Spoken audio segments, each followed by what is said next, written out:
ሞት በሰው ልብ ውስጥ ያለውን እውነተኛ ነገር የማጋለጥ መንገድ አለው። ብዙ አማኞች ሳያውቁት እንኳን በቀብር ስነ ስርዓት ላይ የእግዚአብሔርን መንፈስ የሚያሳዝኑ ነገሮችን ያደርጋሉ። እያንዳንዱ እንባ ቅዱስ አይደለም። በቀብር ስነ ስርዓት ላይ የሚፈጸም እያንዳንዱ ባህል ጌታን አያከብርም። ዛሬ በቀሪው የህይወት ዘመናችሁ በሐዘን ውስጥ በምታልፉበት መንገድ ላይ ለውጥ ሊያመጣ የሚችል ነገር ላሳያችሁ። ምክንያቱም በቀብር ስነ ስርዓት ላይ የምታደርጓቸው ነገሮች እምነታችሁን የሚጎዱ እና ፈጽሞ ልትከፍቷቸው የማይገባ በሮችን የሚከፍቱ ሊሆኑ ይችላሉ። በመጽሐፍ ቅዱስ በመክብብ ምዕራፍ 7 ቁጥር 2 ላይ ግልጽ ነው። ወደ ሐዘን ቤት መሄድ ከድግስ ቤት መሄድ ይሻላል፣ የሰው ሁሉ መጨረሻው ሞት ነውና ሕያውም ይህንን በልቡ ያኑረው። ይህ ማለት የቀብር ስነ ስርዓት እንዲሁ ስነ ስርዓት ብቻ አይደለም፣ የተቀደሰ ወቅት ነው። እንደ ማንኛውም መንፈሳዊ ቦታ ሁሉ ጥንቃቄ የሚያስፈልገው ነው። ዛሬ በቀብር ስነ ስርዓት ላይ በምንም አይነት ሁኔታ ማድረግ የሌለባችሁን ነገሮች እንነግራለን። አንደኛው፣ ተስፋ እንደሌላቸው ሰዎች ፈጽሞ አትዘኑ። መጽሐፍ ቅዱስ በጣም ግልጽ የሆነውን በመጀመር እንጀምር። አንደኛ ተሰሎንቄ ምዕራፍ 4 ቁጥር 13 እንዲህ ይላል፣ ወንድሞች ሆይ ተስፋ እንደሌላቸው እንደሌሎች ደግሞ ታዝኑ ዘንድ አንቀላፍተው ስላሉት ሰዎች ታውቁ ዘንድ እንወዳለን። በደንብ አስታውሳለሁ። ከቤተሰቤ የቅርብ ሰው የቀብር ስነ ስርዓት ላይ ቆሜ ዘመዶቼ ወደ ጥልቅ ሐዘን ውስጥ ሲገቡ ስመለከት ምንም ብርሃን፣ ምንም መልህቅ አልነበረም። ያ ሐዘን አልነበረም፣ የተስፋ መቁረጥ ስሜት ነበር። እናም በዚያ ቅጽበት በውስጤ በጣም ጥልቅ የሆነ ምቾት ተሰማኝ። ምክንያቱም እንደ አማኞች ሐዘናችን ለየት ያለ ሊሆን ይገባል። ይህ ማለት ማልቀስ ክልክል ነው ማለት አይደለም። ኢየሱስ ራሱ በዮሐንስ ምዕራፍ 11 ቁጥር 35 በአጭሩ አስቀምጧል። ነገር ግን በጣም ኃይለኛው ጥቅስ ላይ በኢያሪኮ መቃብር ላይ አልቅሷል። የእግዚአብሔር ልጅ እንኳን አዝኗል። ነገር ግን ሐዘኑ ተስፋ ቢስነት አልነበረም፣ ምክንያቱም የሚቀጥለውን ያውቅ ነበር። አደጋው ያለው አማኝ ሰው ከእግዚአብሔር ጋር ግንኙነት እንደሌለው ሰው ሆኖ ሲያዝን ነው። ወደ ተስፋ መቁረጥ ውስጥ በመግባት የእግዚአብሔርን ቸርነት ጮክ ብሎ በመጠየቅ ወይም ሕይወት ትርጉም እንደሌለው በመናገር ነው። ይህም የምትወዱትን ሰው ማክበር አይደለም። ይሄ ሐዘን እምነታችሁን እንዲያሸንፍ መፍቀድ ነው። ሁለተኛው፣ መናፍስትን ፈጽሞ አትጠይቁ ወይም የሞቱትን ለማነጋገር አትሞክሩ። ይህም ነጥብ በዚህ በዝርዝር ውስጥ በጣም መንፈሳዊ አደጋ ካላቸው አንዱ ነው። የሚያሳዝነው ደግሞ ክርስቲያንን ከሚሉ ሰዎች መካከል እንኳን በጣም የተለመደ ነው። ባሏን ካጣች በኋላ በጣም የተጎዳች ሴት ስለሰማሁት አስታውሳለሁ። ከሟቹ የመጨረሻ መልእክት ሊያስተላልፍ ይችላል ብሎ በሚጠይቅ ሰው ተገፋፍታ ወደ አንድ ሰው ሄደች። በመልካም አስተሳሰብ ሳይሆን ከተስፋ መቁረጥ የተነሳ ሄደች። እሷ በቀላሉ መጽናናትን ፈልጋ ነበር። ነገር ግን በዚያ ቀን የከፈተችው በር መጽናናትን አልነበረም፣ ሌላ በር ነበር። ዘዳግም ምዕራፍ 18 ቁጥር 10 እና 11 ቀጥተኛ ናቸው። ባለመተተኛ ወይም ጠንቋይ ወይም አስማተኛ ወይም መተተኛ ወይም በድግምት የሚጠነቁል ወይም መንፈስ ጠሪ ወይም ጠንቋይ ወይም ሙታን ጠሪ በመካከላችሁ አይገኝ። ይሄ ምክር አይደለም፣ በመጽሐፍ ቅዱስ ውስጥ በተደጋጋሚ የተነገረ ትዕዛዝ ነው። ምክንያቱም እግዚአብሔር ሐዘን ምን ያህል እንደሚያደክመን ያውቃል። አንድ ሰው ሲሞት ወዲያውኑ በእግዚአብሔር ፊት ይቆማል፣ ወይም እንደ ሉቃስ 16 መሰረት ከእርሱ ይለያል። በአቅራቢያው የሚንከራተቱና በክፍያ መልእክት ለመላክ የሚጠባበቁ አይደሉም። በዚያ ክፍል ጊዜ ውስጥ የሚሰማው ድምጽ ያጣችሁትን ሰው ፈጽሞ አይደለም። ሐዘን ሰው ልብ ውስጥ ጠላት ሊገባበት የሚችል በርን ይከፍታል። አንድን ሰው ስለናፈቃችሁ ብቻ ያንን በር አሳልፋችሁ አትስጡት። ሐዘንህን በጸሎት ወደ እግዚአብሔር ውሰድ እንጂ በጨለማ ክፍል ውስጥ ወዳለ መናፍስት ጠሪ አትውሰድ። ሶስተኛው፣ የቀብር ስነ ስርዓትን የአምልኮ መድረክ ከማድረግ ይልቅ እንደ ትርኢት መድረክ ፈጽሞ አትቀይረው። ይሄ ነጥብ ስውር ነው፣ ነገር ግን በጣም ችላ ከተባሉት አንዱ ነው። የቀብር ስነ ስርዓቶች ላይ ሐዘን ወደ ቲያትር የሚለወጥበት ጊዜ ይኖራል። ሰዎች በሐዘን መግለጫቸው ሲፎካከሩ፣ ከፍተኛ ድምጽ ያለው ለቅሶ እንደ እውነተኛ ፍቅር ሲቆጠርና ጸጥ ያለው ደግሞ እንደ ግዴለሽነት ሲቆጠር ነው። ምሳሌ ምዕራፍ 14 ቁጥር 30 እንዲህ ይላል፣ የረጋ ልብ ለሰውነት ሕይወት ነው፣ ቅናት ግን የአጥንት መበስበስ ነው።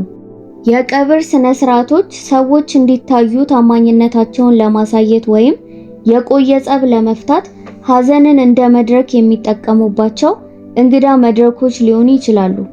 በቤተሰብ ውስጥ ማን ይናገር፣ ማን የት ይቀመጥ፣ ማን ነው በእውነት በጣም የተጎዳው ብለው ሲጣሉ ቤተሰቦች የሬሳ ሳጥኑን እንደ ጦር ሜዳ ሲቀይሩት አይቻለሁ። ሟቹን ከማክበር ወይም እርስ በርስ ከመጽናናት ይልቅ ለውጪ ገጽታዎች የበለጠ ትኩረትን ይሰጣሉ። ያ ሐዘን አይደለም። ያ የሐዘን መሸፈኛ የለበሰ ትዕቢት ነው። የቀብር ስነ ስርዓት ስለ ሕይወት አጭርነት ለማሰላሰልና ሰዎችን ወደ ክርስቶስ ለማመልከት የሚሆንበት ጊዜ ነው። ማን በከፍተኛ ድምጽ እንደሚያለቅስ ወይም ማን በጣም እንዳዘነ የሚታይበት ከሆነ የተቀደሰ መሆኑ ያቆማልና በመጀመሪያ ደረጃ መኖር ያልነበረበት ለሆነ ታዳሚ እንደ ትርኢት መታየት ይጀምራል። አራተኛው ይቅርታ አለማለትን ከሬሳው ጋር ፈጽሞ አትቅበሩ። ይሄ በዚህ ዝርዝር ውስጥ ካሉት በጣም ከባድ ነጥቦች አንዱና በጣም ከተለመዱት አንዱ ነው። ብዙ ቤተሰቦች የቀብር ስነ ስርዓት ላይ የሚደርሱት ለበርካታ አስርተ ዓመታት የቆየ ያልተፈታ ምሬት ይዘው ነው። እናም ያንን የመጨረሻ ጊዜ ችግሩን ለመፍታት ከመጠቀም ይልቅ የበለጠ ይቀብሩታል፣ ግለሰቡ ስለሞተ ጉዳዩ እንደሚያበቃ እያሰቡ። ነገር ግን ይቅርታ አለማለት ሰው ሲሞት አይጠፋም፣ ያጠናክረዋል። ማርቆስ ምዕራፍ 11 ቁጥር 25 እንዲህ ይላል፣ በቆማችሁም በጸለያችሁ ጊዜ በሰማያት ያለው አባታችሁ ደግሞ በደላችሁን ይቅር እንዲላችሁ በሰው ላይ አንዳች ነገር ቢኖራችሁ ይቅር በሉት። ይቅርታ ማለት ላስቀየማችሁ ሰው ጥቅም አይደለም፣ ለራሳችሁ ነፍስ ነፃነት ነው። ወንድማማቾች የሬሳ ሳጥን በተቃራኒ በኩል ሲቆሙ አይቻለሁ። እርስ በእርሳቸው ለመነጋገር ፈቃደኛ ያልሆኑ፣ አሮጌ ቁስል እንዲያሸንፍ የፈቀዱ፣ በወላጆቻቸው ቀብር ላይም እንኳን። መቃብሩ ፈጽሞ ለምሬት የመታሰቢያ ቦታ መሆን የለበትም። ለሟቹ ወይም በቀብር ስነ ስርዓቱ አጠገብ ላለ ሰው ይቅርታ አለማለት ካለ ልባችሁ ተዘግቶ እያለ ያ የሬሳ ሳጥን እንዲዘጋ አትፍቀዱ። አምስተኛው ተስፋችሁን በክርስቶስ ፋንታ በስነ ስርዓቶች፣ በነገሮች ወይም በአጉል እምነቶች ላይ ፈጽሞ አታድርጉ። በብዙ ባህሎች ውስጥ ቀብር የሚመጣው በባህሎች ታጅቦ ነው። በሬሳ ሳጥኑ ውስጥ የሚቀመጡ የተወሰኑ ነገሮች፣ በተወሰኑ ቅርጾች የሚበሩ ሻማዎች፣ የሟቹን መንፈስ ለመጠበቅ የሚደረጉ ስነ ስርዓቶች ወይም ሙታን በሰላም እንዲያርፉ መደረግ ወይም መደረግ ስለሌለባቸው አጉል እምነቶች ነው። ቆላስይስ ምዕራፍ 2 ቁጥር 8 ያስጠነቅቀናል። በሰው ወግና በዓለማችን መሰረታዊ ትምህርት በሚያታልልና በከንቱ ፍልስፍና ማንም እንዳይማርካችሁ ተጠንቀቁ። ከእነዚህ ባህሎች ብዙዎች ገለልተኛ አይደሉም። የአንድ ሰው ዘላለማዊ እረፍት በሕያዋን ከሚከናወን ስነ ስርዓት ላይ እንደሚወሰን በዝምታ ያስተምራሉ። በኢየሱስ በመስቀል ላይ ከተፈጸመው ሥራ ይልቅ ያ አደገኛ ቀያሪ ነው። የነፍስ መድረሻ የታተመው የመጨረሻ ትንፋሻችን በተወለደበት ቅጽበት ነው። በሻማ በዝማሬ ወይም በአጠገባቸው በተቀመጠ ነገር አይደለም። ባህልና ቤተሰብን ማክበር ትችላላችሁ፣ መጽሐፍ ቅዱሳዊ እውነትን አሳልፋችሁ ግን አትስጡ። ስድስተኛው በሚሰበሰቡበት ጊዜ ስለሟቹ ወይም ስለ ቤተሰቦቻቸው ፈጽሞ አትሙ። ይህ ነጥብ አስፈሪ ነው፣ ግን መባል አለበት። ቀብር ላይ የሐሜት መሰራጨት ከተለመደባቸው ቦታዎች አንዱ ሆኗል። በእውነት እንዴት እንደሞቱ ሰምተዋል? እኔ በዚያ ቤተሰብ ውስጥ የሆነ ችግር እንዳለ ሁሌም ማውቅ ነበር።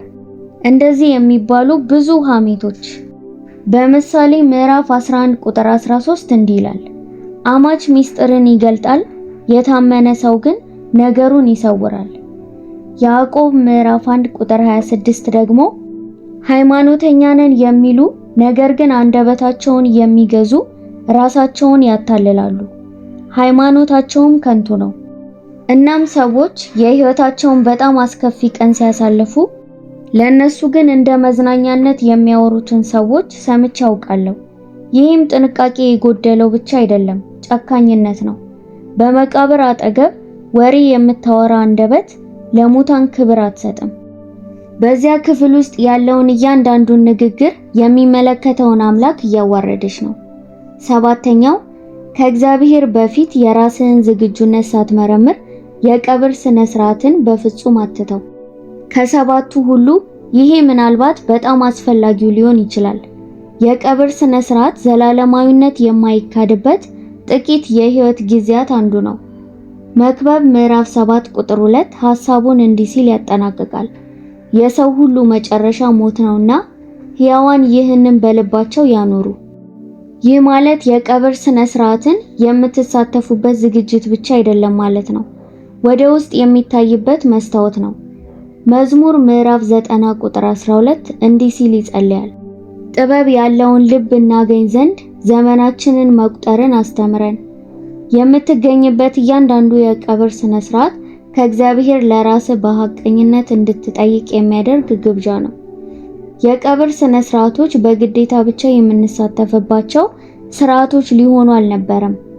ሰማይና ምድር ከየትኛውም ቦታ በበለጠ እርስ በርስ የተቃረቡ የሚመስሉባቸው የተቀደሱ ቀጠሮዎች ናቸው።